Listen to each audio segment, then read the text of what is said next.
जब भी stock market में बुल रन आता है, ये सभी इन्वेस्टर्स को अट्रैक्ट जरूर करता है, लेकिन इन्वेस्टर्स ये नहीं समझ पाते हैं कि ये बुल रन कांस्टेंट नहीं रहेगा और साथ में जैसे ही साइकिल चेंज होगी उनको काफी बड़ा लॉस फेस करना पड़ेगा। इस वीडियो को अंत तक जरूर देखना, क्योंकि आज मैं आपको बताने वाली हूँ कि कैसे आपको अपना पोर्टफोलियो क्रिएट करना चाहिए जिससे आप रिस्क भी टॉलरेट कर सको और साथ में आपके रिटर्न्स भी जनरेट होते रहे।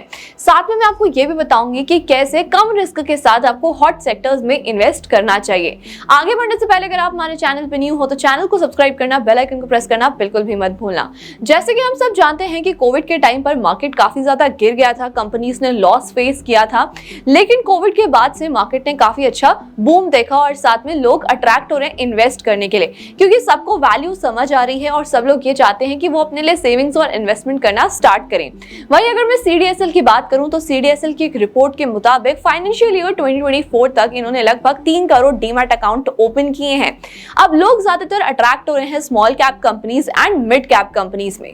स्मॉल कैप कंपनीज वो होती हैं जो बेसिकली स्टार्टअप होती हैं और इनका मार्केट कैप बहुत ही कम होता है। मिड कैप कंपनीज की बात की जाए तो ये मिडिल में आती हैं, यानी कि 100 से लेकर 200 तक की कंपनीज जिनका मार्केट कैप एवरेज होता है। तो आजकल ना लोग इन्हीं कंपनीज से अट्रैक्ट हो रहे हैं क्योंकि इन्होंने जो रिटर्न्स दिए हैं ना, काफी अच्छे रिटर्न्स दिए इन जस्ट 5 इयर्स। अगर मैं स्मॉल कैप की बात करूं तो स्मॉल कैप ने लगभग 200% के रिटर्न्स दिए हैं इन जस्ट 5 इयर्स, और वहीं अगर मिड कैप की बात की जाए तो मिड कैप ने भी 186% के रिटर्न्स दिए हैं इन जस्ट 5 इयर्स। अब इतना ज्यादा अट्रैक्टिव CAGR देखकर हर इन्वेस्टर अट्रैक्ट हो रहा है और हर कोई small cap and mid cap में इन्वेस्ट करना चाहता है। वहीं अगर मैं 2008 से लेकर 10 तक की बात करूं तो इस टाइम पर लोग एक्चुअली में स्मॉल कैप मिड कैप में इन्वेस्ट नहीं करना चाहते थे। इवन टिल 2018 हर कोई इन्वेस्ट करना चाहता था ब्लू चिप स्टॉक्स में, यानी कि लार्ज कैप कंपनीज में जो मार्केट में काफी अच्छा काम कर रहे हैं, क्योंकि उन कंपनीज पर ना लोगों का ट्रस्ट बना हुआ था। लेकिन आज के टाइम पर बिल्कुल साइकिल रिवर्स हो गई है, जिसकी वजह से लोग स्मॉल कैप में इन्वेस्ट कर रहे हैं। अब वहीं अगर मैं कोविड के टाइम की बात करूं तो उस टाइम पर जो सेक्टर्स होते थे जैसे फार्मा हो गया, IT हो गया, केमिकल हो गया, इन सारे सेक्टर्स ने काफी अच्छा रिटर्न दिया था ड्यूरिंग कोविड ऑल्सो, काफी ज्यादा सस्टेनेबिलिटी दिखाई थी। वहीं अगर अभी के टाइम की बात की जाए तो IT सेक्टर बहुत ही पुअर परफॉर्म कर रहा है। जैसे मैंने स्टार्टिंग में बोला था कि स्टॉक मार्केट कभी भी सेम नहीं रहती है, स्टॉक मार्केट में साइकिल्स रिवर्स होती रहती हैं और सेक्टर्स भी चेंज होते रहते हैं। अब बेसिकली लोग क्या करते हैं, हॉट सेक्टर्स में रिटर्न्स देखकर इन्वेस्ट करना स्टार्ट कर देते हैं। जैसे अभी के टाइम पर हॉट सेक्टर्स चल रहे हैं, PSU स्टॉक्स हो गए, साथ में पावर सेक्टर हो गया, सोलर एनर्जी सेक्टर हो गया, ये सारे सेक्टर्स ना लोगों को काफी ज्यादा अट्रैक्ट कर रहे हैं। अब इन्वेस्टर्स यहाँ पर मिस्टेक क्या करते हैं, वो लोग कंपनी को अच्छे से समझ ही नहीं पाते हैं और उसमें डायरेक्टली इन्वेस्ट कर देते हैं। अब यहाँ पर अगर इन्वेस्टर्स की बात की जाए तो इन्वेस्टर्स बेसिकली गलती ये करते हैं कि वो कंपनी को अच्छे से समझते ही नहीं है और सिर्फ रिटर्न्स देखकर उसमें इन्वेस्ट कर देते हैं। अब मैं आपको बताऊंगी कि कैसे आपको अपना पोर्टफोलियो डाइवर्सिफाई करना चाहिए और किस तरीके से क्रिएट करना चाहिए। आप अपने पोर्टफोलियो को 2 पार्ट्स में डिवाइड कर सकते हो। सबसे पहला पार्ट होगा कोर पोर्टफोलियो का। अब बेसिकली इसमें आपको 3 चीजें ध्यान रखनी है। सबसे पहले तो आपका ये जो पोर्टफोलियो है, कोर पोर्टफोलियो, इसमें आपको ऐसी कंपनीज को चूज करना है जिसमें आप 3 ईयर प्लस के लिए इन्वेस्टमेंट कर सकते हो। लॉन्ग टर्म इन्वेस्टमेंट्स के लिए यहाँ पर कंपनी चूज की जाएंगी। दूसरा, आपको ये देखना है कि उस कंपनी का जो वोलेटिलिटी है वो कम होना चाहिए, यानी कि उस कंपनी का डिमांड मार्केट में स्टेबल होना चाहिए और साथ में ये कंपनी फंडामेंटली स्ट्रॉन्ग होनी चाहिए। इस कंपनी से आप लगभग 18% से लेकर 20% तक का CAGR एक्सपेक्ट कर सकते हो। अब जैसे मैंने आपको बताया कि कोविड के टाइम पर IT, केमिकल ऐसे सेक्टर्स थे जिन्होंने सस्टेनेबिलिटी दिखाई थी और लोगों को अच्छे रिटर्न्स दिए थे। अब इन्हीं सेक्टर्स की बात की जाए तो आज के टाइम पर ये वाले सेक्टर्स ऐसे हैं जो हमेशा से ग्रो होते आए हैं और आने वाले टाइम में भी ग्रो होंगे।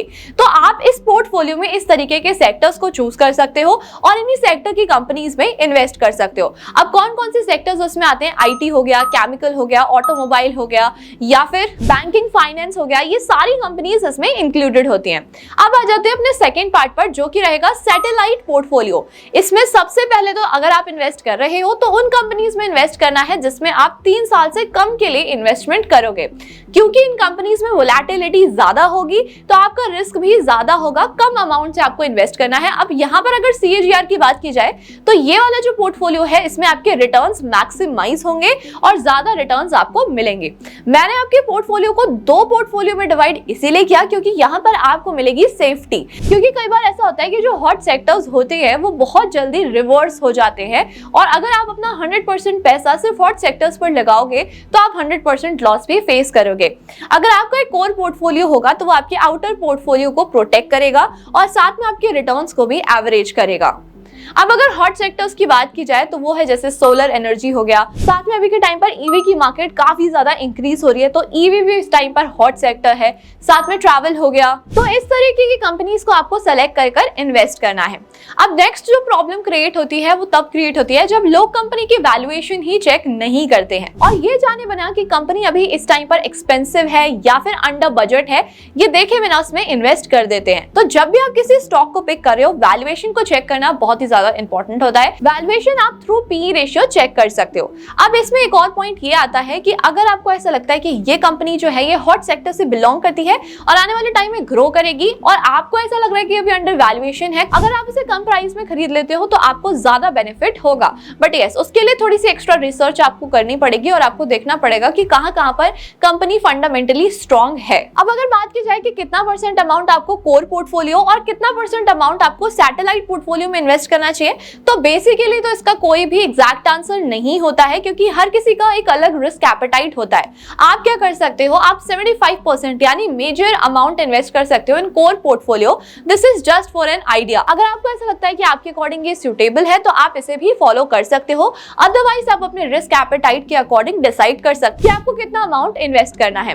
वहीं अगर बात की जाए सैटेलाइट पोर्टफोलियो की तो 25% अमाउंट आप उसमें इन्वेस्ट कर सकते हो। साथ में मैं आपको ये भी बताना चाहूंगी कि अगर आप अपना ज्यादा अमाउंट सैटेलाइट पोर्टफोलियो में इन्वेस्ट करते हो तो आपका ऑब्वियस रिटर्न्स इंक्रीज हो जाएंगे, लेकिन आपका रिस्क भी काफी ज्यादा बढ़ जाएगा। अगर आप चाहें तो आप 50-50% भी कर सकते हैं जिससे कि आपका जो अमाउंट है वो बैलेंस रहेगा। बैलेंस करना ना बहुत ही ज्यादा इंपॉर्टेंट होता है। हम समझ ही नहीं पाते कि बैलेंस करना कितना ज्यादा इंपॉर्टेंट है इन आवर पोर्टफोलियो। अब जैसे मैंने आपको बताया था कि जो हॉट सेक्टर्स होते हैं वो बहुत जल्दी रिवर्स हो जाते हैं और अभी के टाइम पर ये जो सेक्टर्स अभी टॉप पर है या फिर बूम पर जा रहे हैं, ये वाले सेक्टर्स ऐसे हैं जो इकोनॉमी की तरह चलेंगे, यानी कि साइक्लिकल सेक्टर्स है। इकोनॉमी ऊपर जाएगी तो ये सेक्टर्स भी ऊपर जाएंगे। हालांकि अब लोग ये सोचते हैं कि क्या स्टॉक मार्केट में इन्वेस्ट करना बंद कर दें, ऐसा बिल्कुल भी नहीं है। अगर आप राइट कंपनीज को चूज कर रहे हो और अपना राइट एलोकेशन कर रहे हो तो इंडियन इकोनॉमी के साथ साथ आप भी बहुत अच्छा ग्रो कर सकते हो, क्योंकि ये एक्सपेक्टेड है कि इंडिया की जीडीपी $10 ट्रिलियन तक पहुंच सकती है। अब ये जो मैंने आपको कोर पोर्टफोलियो बताया है, इसका मेजर अमाउंट आप इंडेक्स फंड में इन्वेस्ट कर सकते हो, क्योंकि अगर आप लार्ज कैप कंपनीज में डायरेक्टली इन्वेस्ट कर रहे हो तो वहां पर आपको ज्यादा एक्सपेंस रेशियो पे करना पड़ेगा और इंडेक्स फंड में इन्वेस्ट करने से आपका जो अमाउंट है ऑलरेडी डाइवर्सिफाई हो जाएगा, अलग अलग स्टॉक्स में इन्वेस्ट हो जाएगा और साथ में आपको एक्सपेंस रेशियो भी कम लगेगा। अगर आप चाहें तो आप उनके ईटीएफ्स में भी इन्वेस्ट कर सकते हैं, अगर आप चाहें तो आप ईटीएफ्स में ट्रेड भी कर सकते हैं। सो एट लास्ट आई होप आपने इस वीडियो से कुछ सीखा होगा। स्टिल अगर आपको कोई भी कंफ्यूजन है आप मुझे कमेंट करके पूछ सकते हो। अगर अभी तक आपने स्टॉक्स में इन्वेस्ट करना स्टार्ट नहीं किया है तो आज से ही करिए, क्योंकि यही आपके लॉन्ग टर्म गोल्स को पूरा करने में हेल्प करेगा। आप अगर स्टॉक्स में इन्वेस्ट करना चाहते हो तो उसके लिए आपको एक डीमैट अकाउंट की जरूरत जरूर पड़ेगी, जिसका लिंक आपको हमारे डिस्क्रिप्शन बॉक्स और पिन कमेंट में मिल जाएगा। आप फ्री में डीमैट अकाउंट ओपन करा सकते हो। इस वीडियो को जितना हो सके उतना शेयर कर देना और ऐसी इंफॉर्मेटिव वीडियोस को देखने के लिए हमारे चैनल को सब्सक्राइब करना, बेल आइकन को प्रेस करना बिल्कुल भी मत भूलना। Thank you so much.